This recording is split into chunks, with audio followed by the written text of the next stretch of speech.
ان المتقین فی جنات وعیون، بے شک متقی لوگ بہشت میں ہوں گے اور چشموں میں ہوں گے، کہ جنہوں نے دنیا کے اندر کفر، شرک اور نافرمانیوں سے اپنے آپ کو بچایا، شریعت کے حدود پر مکمل انہوں نے عمل کیا، آخذین ما آتاہم ربہم، پھر لینے والے ہوں گے ان نعمتوں کو جو ان کا رب ان کو دے گا، انہم کانوا قبل ذالک محسنین، اس لیے کہ یہ لوگ اس سے قبل دنیا کے اندر بھی نیکوکار تھے،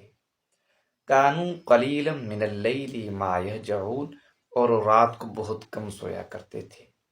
کہ رات کو اللہ کی عبادت کے اندر اپنی رات گزار لیا کرتے تھے، اور ہم لوگ اپنی رات ڈراموں کے اندر، ٹی وی کے اندر، فلموں کے اندر، موبائل کے اندر اپنی رات گزارتے ہیں، پوری رات جاگ کر گزارتے ہیں، نوجوان طبقے اور دوسروں سے بات کرنے میں اپنی رات گزارتے ہیں۔ یہاں اللہ تعالیٰ متقین کے بارے میں کہتے ہیں، فرماتے ہیں کہ یہ لوگ اللہ کی عبادت کے اندر اپنی رات گزارتے تھے، بہت کم سویا کرتے تھے۔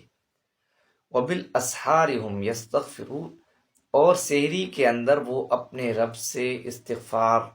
کرتے تھے، اپنے گناہ بخشواتے تھے، اپنی مغفرت طلب کرتے تھے، اور یہ سحری کا وقت یہ بابرکت وقت ہوتا ہے، اور ہم لوگ اس میں سوئے ہوتے ہیں۔ رات کے آخری گھڑی ہے، اس کے اندر انسان اٹھ کر تہجد پڑھے، اللہ تبارک و تعالیٰ سے خیر طلب کرے، اپنے گناہ بخشوائے۔ اور ہم لوگ تو فجر کے اندر بھی نہیں اٹھتے، نماز بھی نہیں پڑھتے، تو کوئی صبح 9 بجے اٹھتا ہے، کوئی صبح 10 بجے اٹھتا ہے۔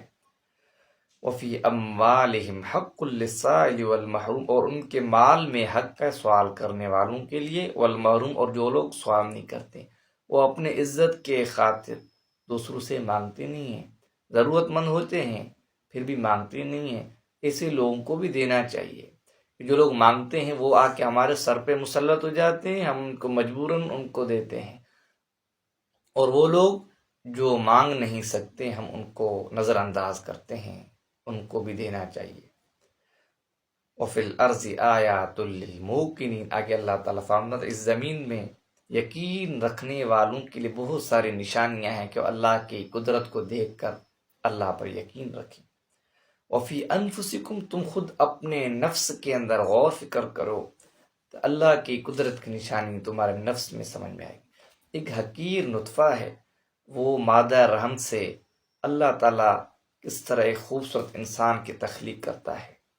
کہ وہ نطفہ، پھر لوتھڑا، پھر گوشت، پھر اس کے اندر ہڈیاں آتی ہیں، مختلف مراحل سے گزر کر پھر انسان کی تشکیل ہوتی ہے، پھر اس کی تخلیق ہوتی ہے، پھر وہ باہر دنیا کے اندر آتا ہے، کس طرح محتاج ہوتا ہے، پھر اس کے اعضاء، اس کے ہاتھ، اس کے پاؤں کس طرح کھاتا ہے، پیتا ہے، دیکھتا ہے، اٹھتا ہے، گھومتا ہے، پھرتا ہے، ایک اللہ کی قدرت کی کامل نشانی ہے۔ افلا تبصرون، کیا تم نہیں دیکھتے اپنے نفس کے اندر، اپنی جان کے اندر؟